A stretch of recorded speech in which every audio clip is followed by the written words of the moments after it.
नमस्कार, आप देख रहे हैं राजीव टाइम्स। मैं हूं आराधना नामदेव। रुक करते हैं खबरों की और आपको बता दें, कनाडा के प्रधानमंत्री मार्क कार्नी ने अमेरिका के साथ संबंध तोड़ने का बड़ा ऐलान किया है।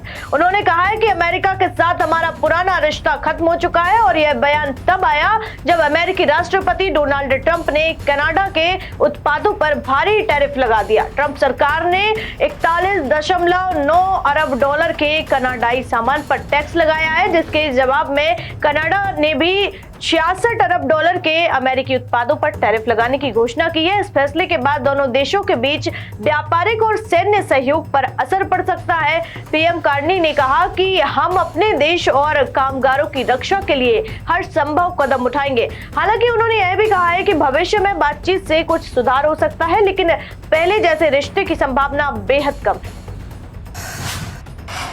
तो आपको बता दें, म्यांमार में 7.8 तीव्रता का शक्तिशाली भूकंप आया है, जिसका केंद्र मंडाले के पास था और इस आपदा में अब तक 140 से अधिक लोगों की मौत हो चुकी है। आपको बता दें, सैकड़ों घायल हुए हैं इस घटना में। वही भूकंप की गहराई केवल 10 किलोमीटर थी, जिससे कई इमारतें गिर गई हैं और भूस्खलन की घटनाएं हुई हैं। झटके थाईलैंड के बैंकॉक तक महसूस किए गए हैं। म्यांमार सरकार ने 6 क्षेत्रों में आपातकाल घोषित कर दिया है और राहत कार्य शुरू कर दिए गए हैं। आपको बता दें कि खराब बुनियादी ढांचा और राजनीतिक अस्थिरता बचाव कार्यों में बाधा डाल रहे हैं। साथ ही भारत और चीन समेत कई देशों ने मदद की पेशकश की है। अमेरिकी राष्ट्रपति डोनाल्ड ट्रंप ने कनाडा और मेक्सिको से आयात होने वाले सामानों पर 25% शुल्क लगाने की घोषणा की। आपको बता दें, जो कि 1 अप्रैल से लागू होगा और इस फैसले के कारण कनाडा और मेक्सिको ने भी अमेरिका के खिलाफ जवाबी कर लगाने की चेतावनी दी है। इससे वैश्विक बाजारों में स्थिरता बढ़ गई है और अमेरिकी शेयर बाजार में 2% की गिरावट आई है। विशेषज्ञों का मानना है कि इस फैसले से उपभोक्ताओं पर महंगाई का असर पड़ेगा और अमेरिका को आर्थिक नुकसान हो सकता है। रूस के राष्ट्रपति पुतिन ने यूक्रेन को शांति समझौते का प्रस्ताव दिया है, जिसमें नाटो से दूरी बनाए रखने और कब्जाए गए क्षेत्रों को रूस का हिस्सा मानने की शर्तें थे।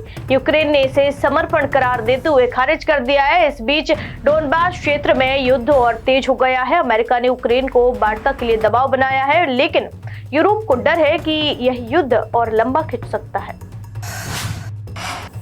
म्यांमार की सैन्य सरकार ने 7.8 तीव्रता के भूकंप के बाद 6 क्षेत्रों में आपातकाल घोषित कर दिया है। इस दौरान हजारों प्रदर्शनकारी सड़कों पर उतर आए हैं और सरकार के खिलाफ नारेबाजी की है। पुलिस ने 1000 से ज्यादा लोगों को गिरफ्तार किया है और इंटरनेट सेवा बंद कर दी है। संयुक्त राष्ट्र ने चेतावनी दी है कि अगर जल्द ही सहायता नहीं पहुंचाई गई तो स्थिति और बिगड़ सकती है।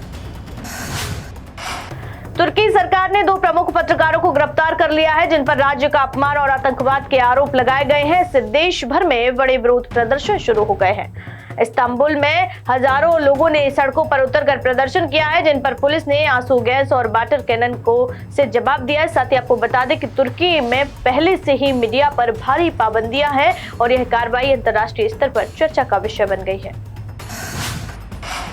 ब्राजील की सुप्रीम कोर्ट ने पूर्व राष्ट्रपति जायर बोल्सोनारो के खिलाफ मुकदमा शुरू कर दिया है, जिसमें उन पर 2022 के चुनाव के बाद तख्तापलट की साजिश रचने का आरोप है। अदालत में पेश किए गए सबूतों के अनुसार उन्होंने अपने समर्थकों को 2023 में सरकारी इमारतों पर हमले के लिए उकसाया था। अगर वह दोषी पाए गए तो उन्हें 12 साल की जेल हो सकती है। साथ ही यह मुकदमा ब्राजील की राजनीति में एक बड़ा बदलाव ला सकता है। संयुक्त राष्ट्र की वर्ल्ड फूड प्रोग्राम एजेंसी ने चेतावनी दी है कि गाजा में भोजन की भारी कमी हो गई है। केवल 5 दिन का आटा और 2 हफ्ते की अन्य खाद्य सामग्री बची है। इजराइल और हमास के बीच संघर्ष के कारण सहायता आपूर्ति 80% तक घट गई है।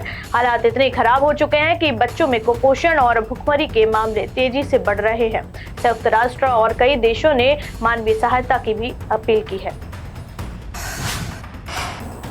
अमेरिका के स्वास्थ्य सचिव रॉबर्ट एफ कैनेडी जूनियर ने प्रोसेस्ड फूड जैसे कि पैकेज्ड स्नैक्स और सॉफ्ट ड्रिंक्स पर कड़े नियम लागू करने का प्रस्ताव दिया है। उनका कहना है कि ये खाद्य पदार्थ मोटापा और गंभीर बीमारियों की बड़ी वजह है। उन्होंने चीनी और जंक फूड पर टैक्स लगाने की सिफारिश की है। हालांकि खाद्य उद्योग से जुड़ी कंपनियों ने इस कदम का विरोध किया है। प्रस्ताव अमेरिका कांग्रेस में पास होगा या नहीं, इस पर अभी असमंजस बना हुआ है। केंद्र सरकार ने अपने कर्मचारियों और पेंशनर्स को बड़ी राहत देते हुए महंगाई भत्ता 2% तक बढ़ाने का ऐलान किया। आपको बता दें कि 1 जनवरी 2025 से यह डीए बढ़कर 55% हो गया है। केंद्र सरकार के इस फैसले के बाद राज्य सरकार के कर्मचारियों को भी डीए बढ़ोतरी की उम्मीद है। पहले केंद्र और राज्य सरकारों का डीए समानांतर बढ़ता था, लेकिन इस बार केंद्र सरकार ने मार्च में ही जून जुलाई में होने वाले डीए बढ़ोतरी की घोषणा कर दी है। खबरों में फिलहाल इतना ही। देश दुनिया की तमाम खबरें देखने के लिए देखते रहे राजीव टाइम्स। नमस्कार।